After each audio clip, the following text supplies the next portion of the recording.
Her house was a little cozy cottage, nestled in a small clearing in the woods. Its aged wood painted an off-white, the front door a dusty pink. Hand-painted flowers lined the frames of its planks. Their petals were a slightly darker pink, and emerald green leafy vines connected them. A stone chimney poked out of the cottage's brown roof. Smoke swirled out of it, telling me she was home. It was an overwhelmingly wholesome sight. For a woman I had heard was nothing less than horrifying. Maybe that was the point. Who would think a murderous witch could live in a house as lovely as this one? Despite how adorable it was, fear slithered through my bones, like the snakes from many of the legends I'd heard from the other townspeople. They foretold all of the crimes this supposedly wretched woman had committed: kidnapping, torture, and cannibalism, among other things. All behind this flowery door. It felt pretentious. I walked up the thin cobblestone path, my arm instinctively reaching out to knock on the door. But I hesitated. My thoughts were battling between whether this was a regular door-to-door sales attempt or my impending death. This was the last house in Hilltop Valley that I needed to visit, and Romulus would know if I had avoided it. He always knew when I had skipped a stop, probably some location charm he had spelled upon me without my knowing. I also knew the cranky warlock would not give a single fuck about anything the other residents had told me. My life was expendable in his eyes. All that mattered was that I made sales. With a deep breath, my knuckles rapped on the door, thrice. The answer was almost instantaneous. My eyes widened, but I quickly corrected myself. The witch wasn't what I had expected at all. If she even was a witch. If all those tales of hideous warts, sickly green skin, and a knobby nose had been incorrect, how did I know I could trust anything else they had claimed? Light red curls draped down to her chest. The slight blush to her cheeks matched the natural shade of her lips. A thin layer of perspiration covered her freckled skin, which could be explained by the heat that escaped through the front door. The scent of blueberries and sugar filled the air around us, and I felt my stomach gurgle hungrily. She wiped her hands on the skirt of her dress, leaving behind streaks of flour, before speaking. "May I help you?" Yes," I began, sputtering over my words. "Are you Miss Thornburn?" That question was met with a solemn grin. "That was my late aunt. I inherited her land after her passing." My eyes widened once more. "Oh, I'm so sorry for your loss." She shook her head. "Death is but a minor inconvenience in my eyes, at least for those of a good heart. And my aunt had the largest of all the people I've known. Well, she had a lovely house," I complimented in an attempt to turn the conversation around. "Why, thank you," she said, giving me a grin that finally met her eyes. "Not to toot my own trumpet, but I will say that a lot of the embellishments were from my hand." "Well then, you have a knack for making a house a home." Her smile widened. "What brings you this far into the forest?"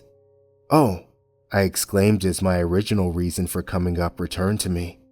I cleared my throat before jumping straight into my usual salesman spiel.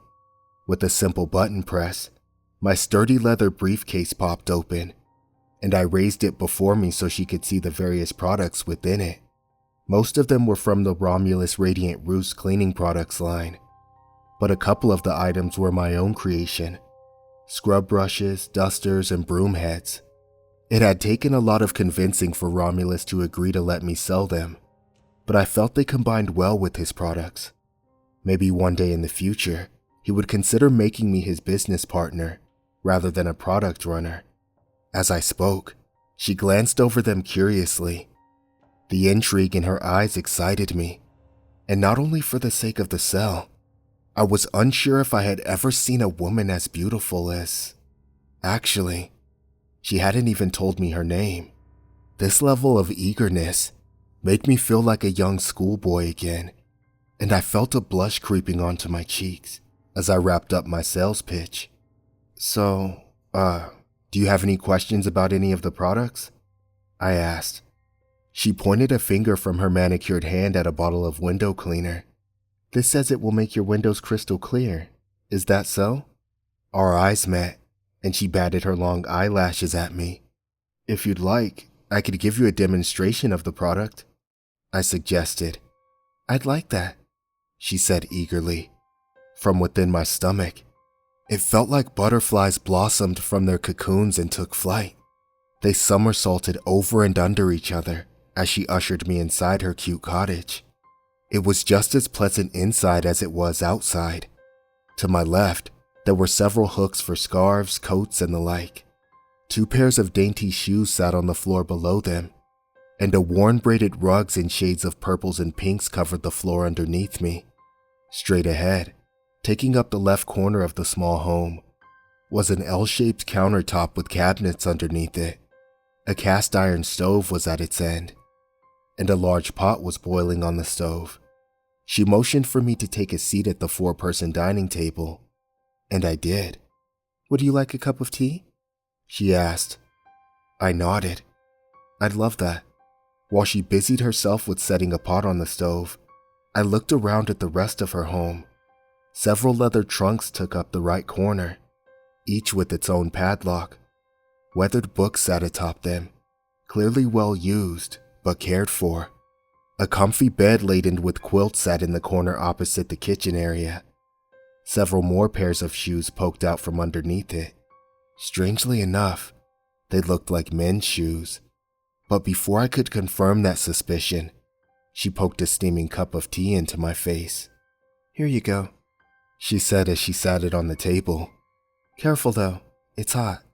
"Thank you," I responded. As she took a seat beside me, her cup of tea before her, she motioned toward a small clay jar sitting in the middle of the table. Its white outside was decorated with small pink flowers, much like her front door. "There's sugar in there if you have a taste for it." I removed the jar's tiny lid and popped a couple of its sugary cubes into my tea, stirring them in with the spoon she had left in my teacup. "Do you get many visitors this far out?" She shook her head as she blew on her cup of tea. "No, not many. I can get rather lonely, honestly." "I can imagine," I said as I took a sip. The taste was sweet, far sweeter than any tea I had ever drunk before. There was also an underlying citrus flavor that left a bitter aftertaste in my mouth. "What kind of tea is this?" I asked her, ignoring my suddenly burning tongue. "It has a hint of orange, I believe." "That's because it's poisoned, darling." My brow furrowed. "Excuse me?" "Oh, honey," she said, her face softening to pity. "You really didn't think someone as gorgeous as I would invite you indoors, did you?" You men are so expecting," she snapped, her voice much darker now. "The younger you are, the stupider and greedier. I just wanted to sell you some cleaning products." She cocked her head to the side as if she was intrigued. "Is that really all you wanted?" Why do I feel so sluggish?" I slurred. I didn't drink that much." My body slumped in my chair. Before I could slide to the floor, she grabbed me under each arm and dragged me to the bed. "It's extra potent, darling," she said as she flung my body onto the bed with a grunt. "Now, let's get these rags off." My eyes drifted shut as I felt her tugging off my shoes. I awoke to the sounds of her humming. Ropes bit into my wrist, stretched so tightly against me that my skin burned when I wiggled my arms. Knowing my luck, there was some sort of enchantment placed upon the rope to worsen its effects, based on the stories I had heard that I now believed to be true. I wouldn't put it past this wench to use everything in her arsenal to ensure my suffering. Was she actually the niece of the witch, or the heinous woman herself? She was reading from a thick handwritten cookbook. Flowery doodles crested the page's corners, and the heading read, "Orange meringue pie." This family had a huge obsession with flowers. "You're baking me into an orange pie?" I asked her. Finally, she looked up from the large pot, and her eyes widened. "Oh, Wow, I thought you were dead, she said. The pie filling is determined by what you taste when consuming the poison. I scoffed. Seems like your poison isn't that strong if I'm still alive. She let out a girlish, unassuming giggle, but her eyes showcased her true unhinged nature. Not because of that, silly. She motioned for me to look downward, and I did. I let out a frightened gasp at the sight of myself. Or rather, what remained of myself. I no longer had legs, and there were also chunks of my torso missing. By the Lord, what have you done, witch? She rolled her icy blue eyes as she set her book down on the table. I'm no witch. All this was my aunt's doing. I didn't inherit her magic, but I'm still able to continue her life's work. Life's work? I exclaimed. Torture and cannibalism is what she chose as her legacy? She giggled again. Torture? And what would you call all the crimes you've committed against women?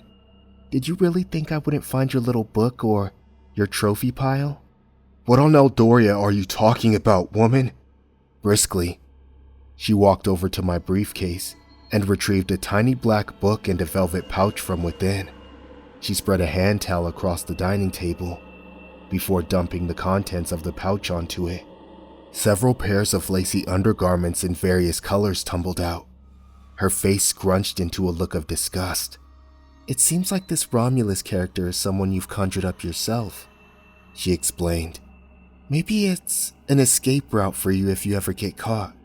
Or maybe you've caught a case of the mass hysteria the courts love to diagnose women with. Either way, you need to be stopped. With a sigh, I let the shock slide off my face. It was replaced with an annoyed scowl. You really think you've bested me? People like me don't just simply die. My life is the legacy your aunt desired to be. My mark on this world will not be forgotten. She nodded. Well, actually, lots of people like you have died in this cabin. That's the beauty of my aunt's magic. It draws you in, and I exterminate you like the pest you are. Because that's truly all you are at the end of the day. She stepped forward, bending down to glare into my eyes. A tiny little pest. With the strength I had left, I lifted my body upward to spit in her face. It landed on her cheek, and she quickly wiped it away with the skirt of her dress. I'm going to enjoy killing you, she responded. I watched her unsheath an ornamental dagger that was strapped to her thigh. She fluffed her dress back into place before hovering the weapon above me. The grimace never left my face. This is for the women of Eldoria, she said. May the suffering they endured at your hands be given to you tenfold. With that, she plunged the knife into my heart, and I was nothing more.